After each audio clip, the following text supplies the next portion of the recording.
ನನ್ಗೇನು ಎತ್ತ ಅಂತ ಗೊತ್ತಿಲ್ಲ, ನಾನು ಆರ್ಡರ್ ಮಾಡ್ಬಿಟ್ಟೆ. ನನ್ನ ಸ್ಟವ್ ಸಮೇತನೇ ಕೊಟ್ಬಿಟ್ಟೆ. ಇದು ನನ್ನ 2ನೇ ದಿನ ಇನ್ ಬ್ಯಾಂಕಾಕ್ ಥೈಲ್ಯಾಂಡ್ ವರ್ಲ್ಡ್ ಸೆಂಟರ್ ಮಾಲಲ್ಲಿ ಇದೀವಿ. ಸೊ ಊಟ ಮಾಡೋಣ ಅಂತ ಹೇಳ್ಬಿಟ್ಟು 7th ಫ್ಲೋರ್ ಬಂದಿದ್ವಿ ಫುಡ್ ಕೋರ್ಟ್ಗೆ.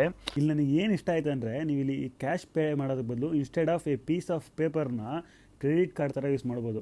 ಲೈಕ್ ಒಂದು ಮಿಷಿನ್ ಇದೆ, ಪರ್ಟಿಕ್ಯುಲರ್ ಅಮೌಂಟ್ ಹಾಕಿದ್ರೆ ಆ ಅಮೌಂಟ್ ವ್ಯಾಲ್ಯೂಗೆ ನಿಮ್ಗೊಂದು ರೆಸಿಪ್ಟ್ ಬರುತ್ತೆ, ಅದ್ರಲ್ಲೊಂದು QR ಕೋಡ್ ಇರುತ್ತೆ.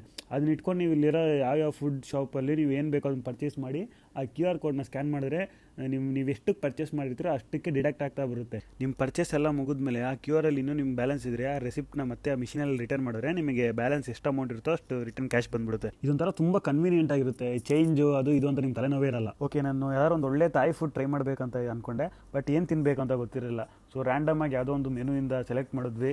ಇದು ಅದು ಪ್ರಿಪ್ರೇಷನೇ ಒಂಥರ ತುಂಬ ನೋಡೋಕ್ಕೆ ಚೆನ್ನಾಗಿತ್ತು. ಅವಡಿಗೆ ಏನೇನೋ ಇಂಗ್ರೀಡಿಯೆಂಟ್ಸ್ ಅದು ಇದು ಅಂತ ಏನೋ ಹಾಕಿ ತುಂಬ ಫೀಲಿಂಗ್ ಹಾಕೊಟ್ಟು. ಬಟ್ ಅದಲ್ಲದೆ ನಮ್ಮ ಫ್ರೆಂಡ್ನ ಇವನು ಇನ್ನೊಂದು 2-3 ಇಂಗ್ರೀಡಿಯೆಂಟ್ ಹಾಕ್ಕೊಟ್ಟ. ಕ್ವಾಂಟಿಟಿ ಜಾಸ್ತಿ ಇರೋ ಥರ ಇತ್ತು. ನಾನು ಫುಲ್ ತಿನ್ನೋಕ್ಕಾಗಲ್ಲ ಅಂತ ಅಂದ್ಕೊಂಡೆ, ಬಟ್ ಆ ಟೇಸ್ಟ್ ತುಂಬ ಚೆನ್ನಾಗಿತ್ತು.